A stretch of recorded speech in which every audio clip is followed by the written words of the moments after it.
ጠንክሬ እየሰራሁ ሀገሬን ምግብ ገበሬ ነበርኩ። ሀገሬን በስራዬ ማገዝ ሲኖርብኝ ይኸው ዛሬ እኔ ራሴ እገዛ የሚያስፈልገኝ ሆኛለሁ።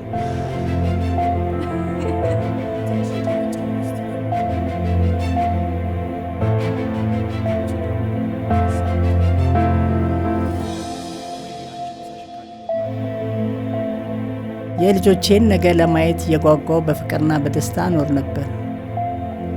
አሁን ግን ልጆቼ መጡ ቀሩ እያልኩ እነሱን በመጠበቅ በሩን አያለሁ።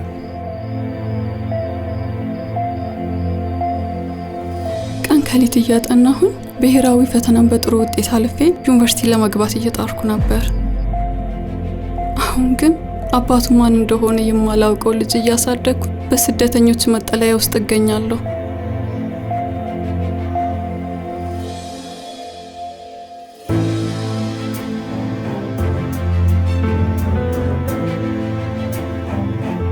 ብዙ ትውልድ በማነጽ ለሀገር ውለታ የዋልኩ ትጉህ የተከበርኩ መምህር ነበርኩ። ነገር ግን በአካባቢዬ ሰላም በመጥፋቱ በመጦሪያዬ ዘመን ቤቴን በማጣቴ በአስከፊ ችግር ላይ ወድቄ ይገኛል።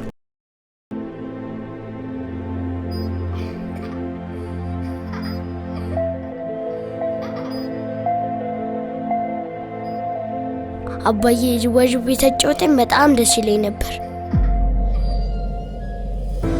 ዛሬ ግን አባዬ በጣም ናፍቆኛል።